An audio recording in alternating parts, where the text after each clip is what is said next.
은혜로운 찬양 감사합니다. 우리의 약함으로 하나님의 능력이 나타나기를 원합니다. 그 일로 인해서 우리의 약함이 빛이 나는 그 은혜가 있어지기를 원합니다. 올 한 해도 벌써 이제 4일밖에 남지 않았습니다. 여러분, 올 한 해 여러분의 신앙생활은 어땠습니까? 열심히 기도하셨는데 기도 응답 많이 받으셨나요? 혹 응답받지 못했던 그 기도 제목으로 인해서 실망하고 계시지는 않습니까? 근데 만약에 우리 기도가 다 응답되었다면 우리 이런 상상은 해볼 수 있잖아요. 내가 했던 기도 제목들이 다 응답이 된다면 참 행복할 것 같습니다. 그렇죠? 늘 감사가 넘치는 그런 신앙생활을 할 수 있을 겁니다. 그런 상상도 한 번도 안 해보셨다는 듯이 표정을 짓고 있는데요. 상상하는데 돈 드는 거 아니잖아요. 그러니까 상상을 하면서 한번 지내봤으면 좋겠습니다. 그런데요, 만약에 우리의 기도가 다 응답이 됐다고 했을 때 그곳이 천국이 될 가능성이 있을까요? 아니면 지옥일 가능성이 높을까요? 물론 기도 응답받은 자신은 천국일지 모르겠습니다. 하지만 이웃에게는 지옥이 될 수도 있더라는 것입니다. 간혹 가다가 꿈꾸는 대로 원하는 대로 다 사는 사람들이 있습니다. 그 사람 마치 천국처럼 그런 인생을 살아갑니다. 하지만 그 주변을 볼 때에 그 이웃에게까지 천국이 되는 것은 희박합니다. 오히려 지옥이 될 때가 많더라는 것입니다. 왜 그럴까요? 타락한 인간이기 때문입니다. 타락한 그 인간은 자기 중심적으로 생각하기 때문입니다.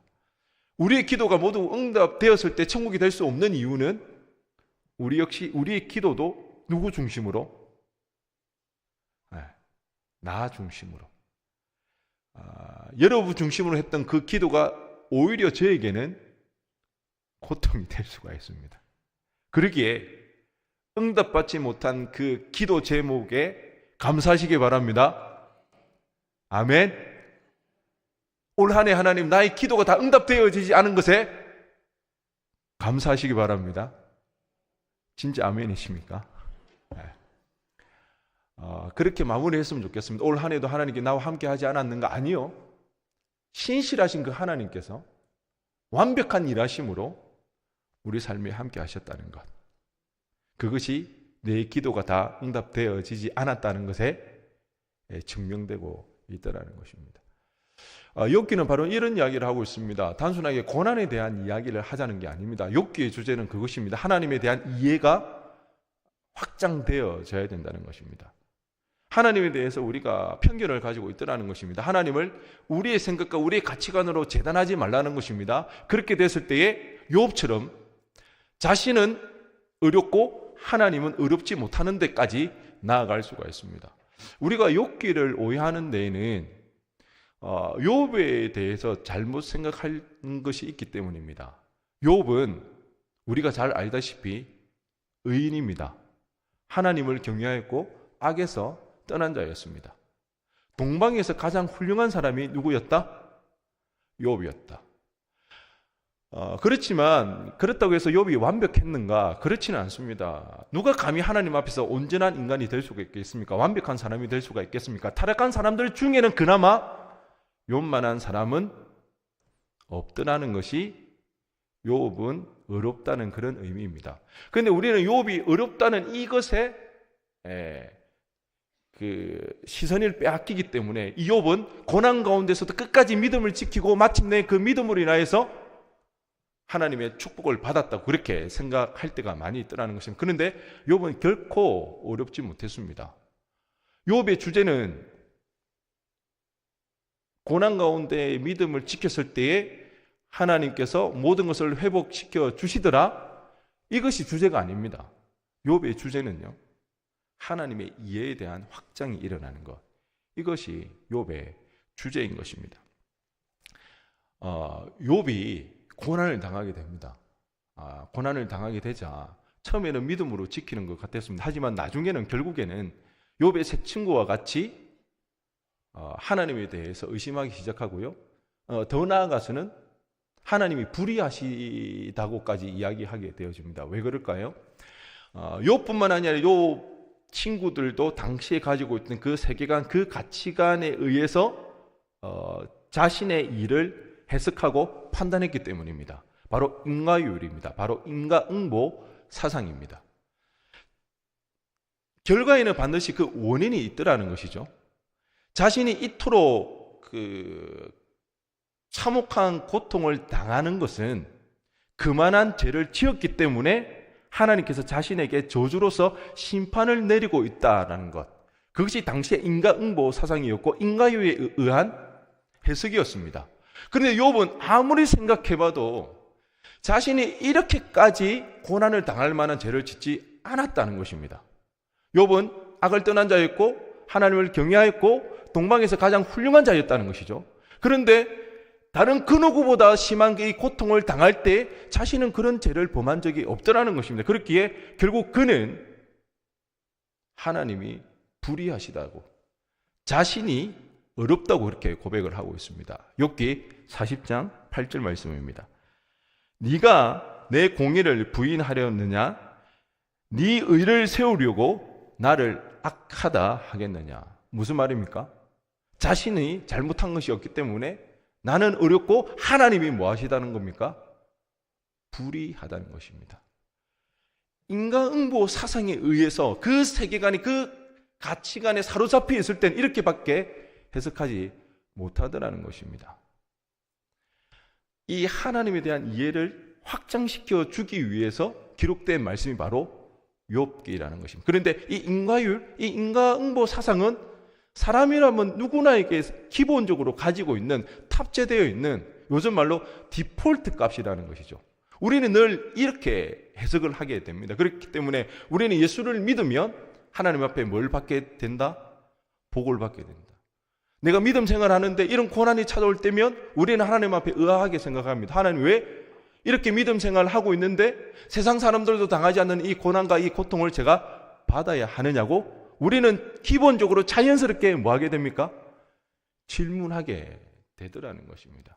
그래서 우리는 가짜 복음에 빠질 때가 있게 됩니다. 믿음 생활을 하기 때문에, 예수를 믿기 때문에 내가 원하는 대로 하나님께서 내 삶을 인도해 주실 거라는 잘못된 특권의식을 가지게 됩니다. 내가 삶을 누리기에 필요한 것들을 하나님께서 채워주실 거라는 이상한 자기 확신에 빠지게 될 때가 있습니다. 그래서 우리는 고난이 찾아오면 하나님에 대해서 실망하게 됩니다. 불평하게 됩니다. 따지게 되어지는 것이죠. 그러다가 우리는 기도하는 것이죠. 하나님은 나를 사랑하시고 나에게 항상 선한 것을 주셔야 하기 때문에 고난이 찾아올 때 우리는 기도합니다. 하나님, 이 문제를 이렇게 해결을 해야 된다고 자신이 스스로 문제 해결을 제시하고 기도합니다. 그리고 하나님은 내가 제시한 방식대로 어떻게 해줘야 됩니까? 응답해 주셔야 된다고. 그렇게 열심히 기도하고 또 기도하더라는 것입니다. 이것이 바로 가짜 복음입니다. 가짜 복음의 핵심은요, 내가 원하는 것을 하나님 반드시 이루어져야 됩니다. 내가 잃어버릴까봐 두려워하는 것들을 하나님께서 반드시 지켜줘야 한다는 것이 가짜 복음이라는 것입니다. 여러분, 복음에는요 이런 내용이 들어있지 않습니다. 예수를 믿는다 할지라도 세상 사람들이 당하는 그 어려움과 그 고통 역시나 우리 또한 어떻게 받을 수 있더라는 것이다. 심지어는요, 이 땅을 살아가는 동안 상실한 채로 살아가야 되는 경우도 있더라는 것입니다.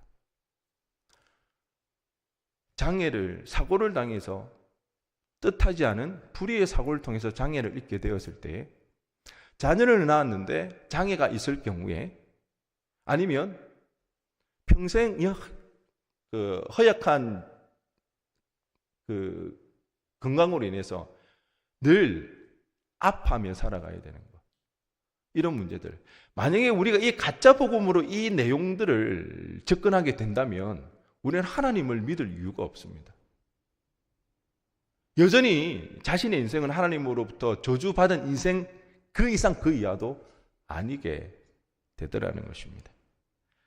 여러분, 그렇다고 하나님이 선하지 않으신 분이 아닙니다. 그렇다고 하나님이 우리를 인도하지 않는 것이 아니더라는 것입니다. 이런 고난이 있다 할지라도, 이런 고통이 있다 할지라도, 우리 평생에 상실한 채로 살아가는 그 상황이 있다 할지라도 하나님이 여전히 우리의 인생을 인도해 가십니다. 하나님은 여전히 선하시더라는 것입니다. 이것이 우리 안에서 믿음의 고백으로 나와야 한다는 것이죠. 욥도 처음에는 이것을 받아들일 수가 없었습니다. 이해할 수가 없더라는 것입니다. 그렇지만 이 고난을 통해서 욥이 드디어 고백하는 그 고백이 오늘 우리가 읽었던 본문의 말씀입니다. 우리 욥기 42장 5절 말씀을 다시 한번 읽도록 하겠습니다. 시작. 내가 주께 대하여 귀로 듣기만 하였사오나 이제는 눈으로 주를 배움나이다. 이전에는 귀로 듣기만 했는데 이제는 눈으로 본다는 것입니다. 여러분, 눈으로 본다는 게 어떤 의미일까요? 타락한 죄인이 하나님을 눈으로 볼 수가 있습니까? 죄인은 하나님을 볼 수가 없습니다. 보는 즉시 죽게 되어 있습니다. 그럼에도 불구하고 욥은 이 고난을 통해서 이전에는 귀로만 듣던 그 하나님을 이제는 눈으로 본다고 그렇게 고백을 하고 있는 것이죠. 이 의미는 아마 이런 뜻일 것입니다. 이전에는 자신의 경험과 자신의 생각으로 하나님을 재단하고 하나님을 판단하였지만 지금은 이해할 수 없는 상황이라 할지라도 하나님을 신뢰하는 것, 하나님을 의지하는 것, 이전에는 고난이 찾아왔을 때 그 문제 해결에만 집착하였다면 지금은 그 신실하신 하나님께서 내 인생 가운데 함께 하시기 때문에 이 고난을 잘 이겨낼 수 있도록 하나님을 의지하는 것, 하나님을 구한다는 그런 의미일 것입니다. 여러분, 올 한 해 여러분은 어떤 기도를 하는지 한번 되돌아보시기 바랍니다. 우리 인생 가운데 많은 어려움이 생겼을 것입니다. 그랬을 때 여러분은 열심히 기도하였지만 그 기도의 방향성, 그 초점이 어디에 있었습니까? 문제에 집착하였습니까? 아니면 신실한 그 하나님께서 실수하지 아니하시는 그 하나님께서 나를 인도해 가시기 때문에 그 하나님을 구하였습니까? 하나님을 보기를 원했습니까? 우리는 올 한 해를 마무리하는 이 시점에서 우리의 신앙을 다시 한번 되돌아볼 수 있기를 원합니다. 특별히 여기서 중요한 것은요, 욥이 하나님을 보게 되었다고 고백하는 이 믿음의 고백의 시점입니다. 욥기의 결론은요, 그 욥의 회복입니다. 하나님께서 욥을 공경에서 건져주십니다. 그리고 이전의 소유보다 갑절로 하나님께서 채워주십니다. 그런데 욥이 하나님을 이제는 보게 되었다는 그 고백은 공경에서 건짐받고 이전의 소유가 갑절로 채워지고 난 뒤에 고백한 고백이 아니라는 것이죠. 그 회복이 있기 이전에 이 믿음의 고백이 일어났다는 것입니다. 그러기에 욥기의 결론은 경제적인 물질적인 회복의 결론이 아닙니다. 하나님을 신뢰하는 것, 하나님에 대한 이전에는 이해할 수 없는 그 하나님에 대해서 이해의 확장이 일어나는 것, 이것이 바로 욥기의 결론입니다. 그러기에 우리 또한 욥처럼 고난을 당할 수가 있습니다. 어려움을 당할 수가 있습니다. 하지만 우리는 욥처럼 거부가 될 수는 없습니다. 하지만 우리가 할 수 있는 것은 하나님을 볼 수가 있는 것입니다. 하나님을 경험할 수가 있게 되더라는 것입니다. 이것이 은혜입니다. 이것이 하나님이 자녀된 자의 특권이라는 것입니다. 여러분, 예수를 믿으면서도 여전히 우리 삶 가운데 순간순간 느껴지는 것은 무엇입니까?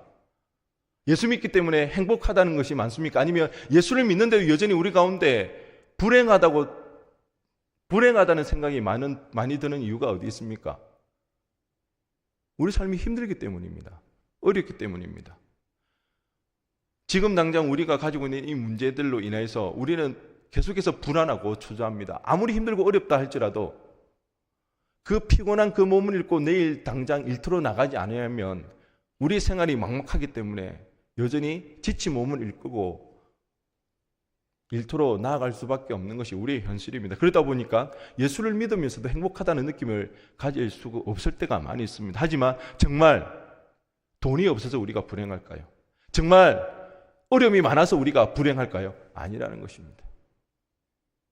하나님을 볼 수 없기 때문에, 하나님을 경험할 수 없기 때문에 우리가 불행하다는 것입니다. 우리는 계속해서 착각하게 되는 것입니다. 우리는 계속해서 오해하고 있다는 것입니다. 문제가 있기 때문에, 돈이 없기 때문에 불행하다 여긴다는 것입니다. 아닙니다. 하나님을 볼 수 없기 때문에, 하나님을 경험할 수 없기 때문에 우리는 불행하다는 것입니다. 여러분,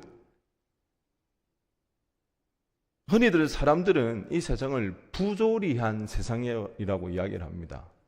여러분, 부조리한 세상이 어떤 의미일까요?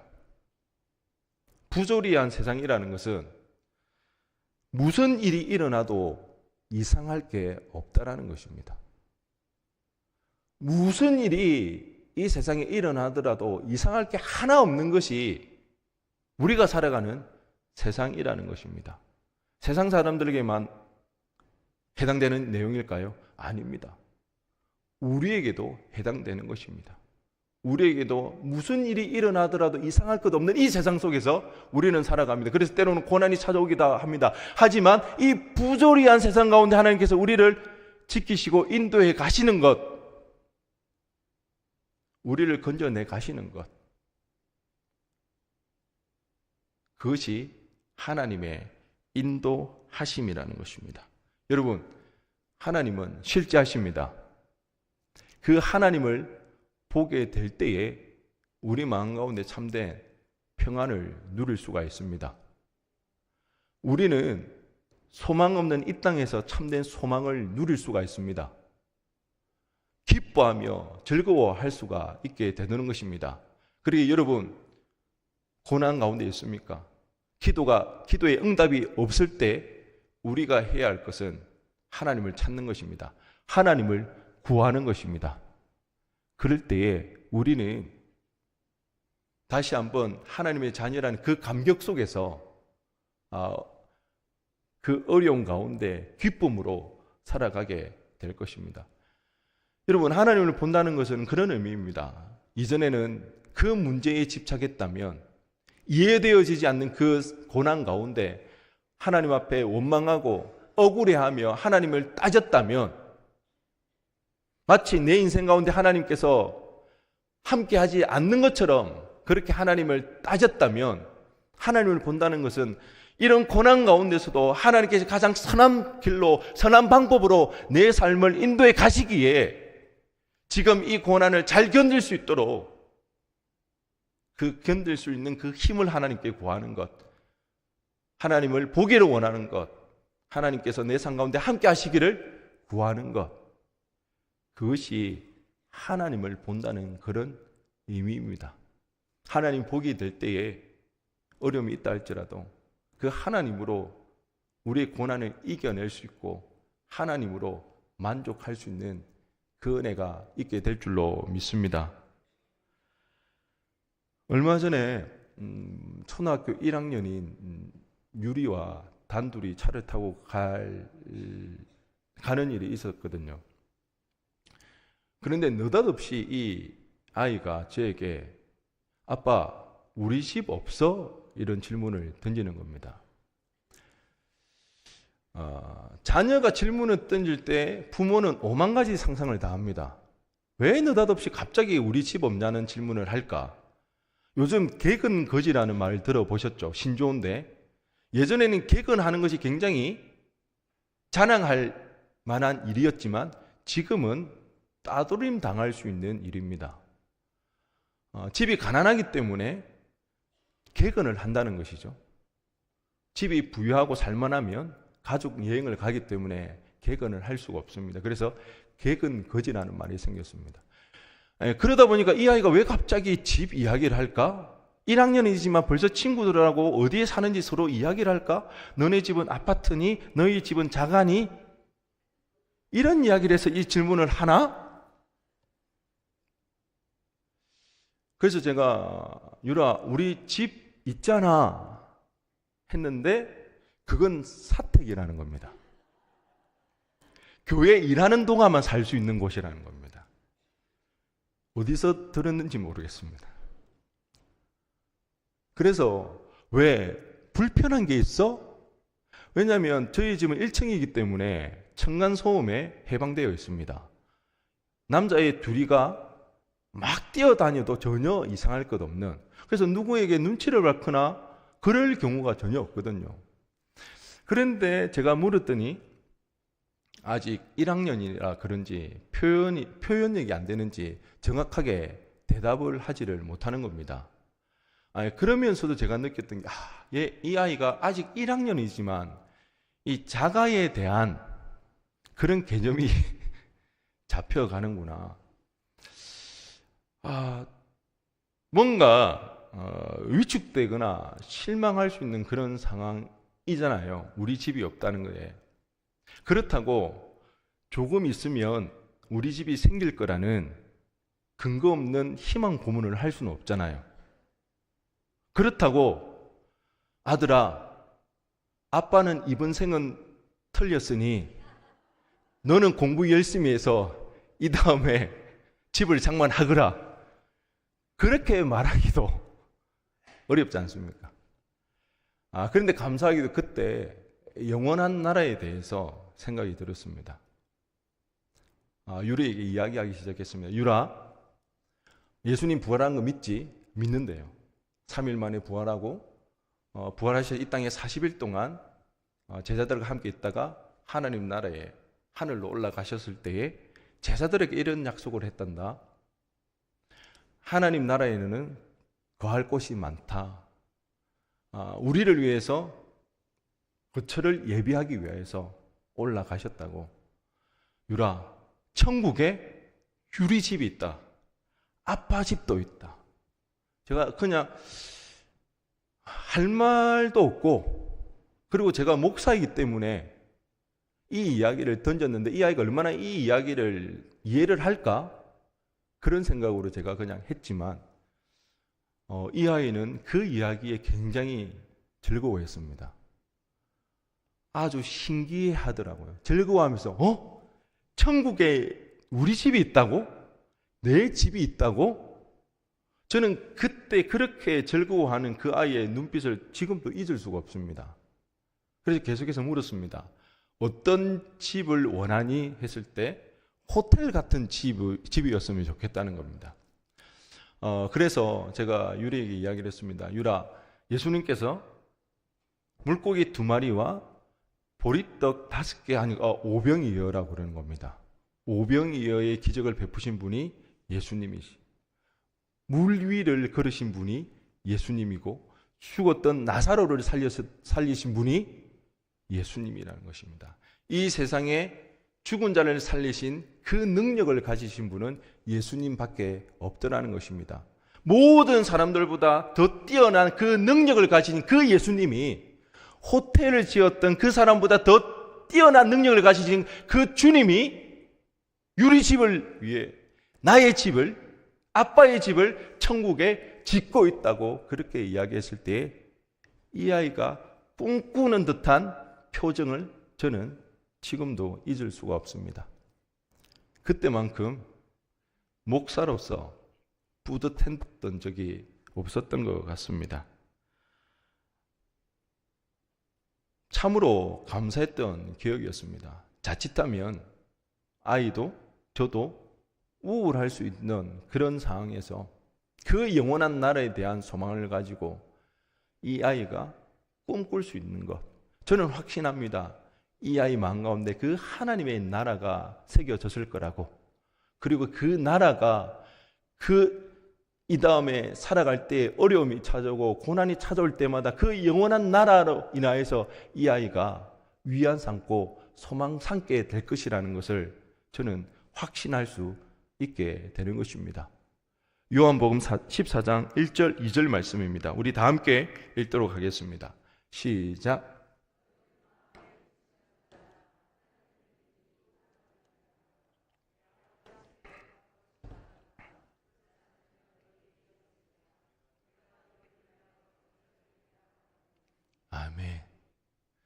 주님께서는 영원한 나라에 우리가 거할 거처를 예비하러 가셨다는 것, 이 사실을 꼭 믿으시기 바랍니다.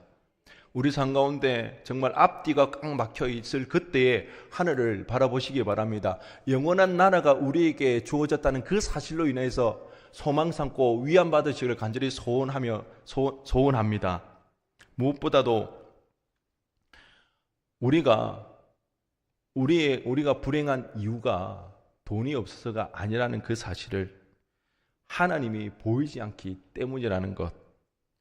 예수 믿으면서도 여전히 불행하게 느껴지는 것은 우리가 하나님을 놓쳐 버렸기 때문이라는 이 사실을 기억하시기 바랍니다. 우리가 오늘 이 저녁에 이렇게 모여서 예배하는 그 이유, 우리가 끝까지 말씀을 붙잡는 이유, 이 추운 겨울 날씨에도 새벽에 나와 하나님 앞에 부르짖는 이 이유, 그 영원한 나라가 우리에게 약속되어져 있다는 그 사실을 잃어버리지 않기 위하여서 우리의 연약한 우리의 육신으로 인하여서 이 세상에 압도되어져 버려서 하나님이 우리와 함께 하신다는 그 사실을 잃어버릴까봐, 잊어버릴까봐 그 세상 가운데 그 하나님을 놓치지 않기 위하여서 우리는 오늘 이 저녁에 다시 한번 모인 줄로 믿습니다. 오늘 이 밤 그 하나님을 다시 한번 볼 수 있고 그 하나님을 다시 한번 경험하여서 그 영원한 나라로 인하여서 우리의 심령들이 감격하며 진정한 소망을 안고 돌아갈 수 있는 이 저녁 되어지기를 주님의 이름으로 간절히 축원드립니다.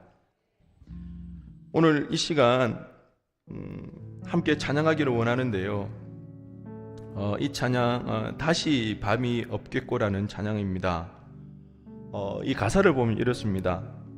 오늘 우리 삶에 주의 일 행하시네, 실수가 없으신 완벽한 일하심으로 마침내 그날의 주 약속 이루시네, 천지를 지으신 온전한 그 말씀으로 다시 밤이 없겠고 햇빛도 쓸데없으리, 하나님이 우리의 영원한 빛 대신에 다시 눈물 없겠고 슬픔과 고통 없으리, 하나님과 우리가 영원히 함께 사네.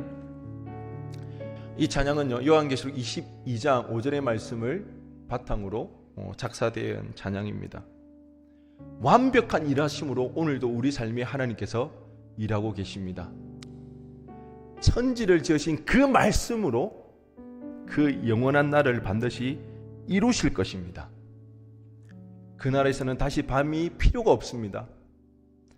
햇빛도 쓸데없는 곳이 바로 그 나라라는 것입니다. 그 나라를 소유한 자로서 그 하나님으로 소망을 삼고 다시 한번 나아가는 저와 여러분 되었으면 좋겠습니다. 함께 찬양하며 나가도록 하겠습니다.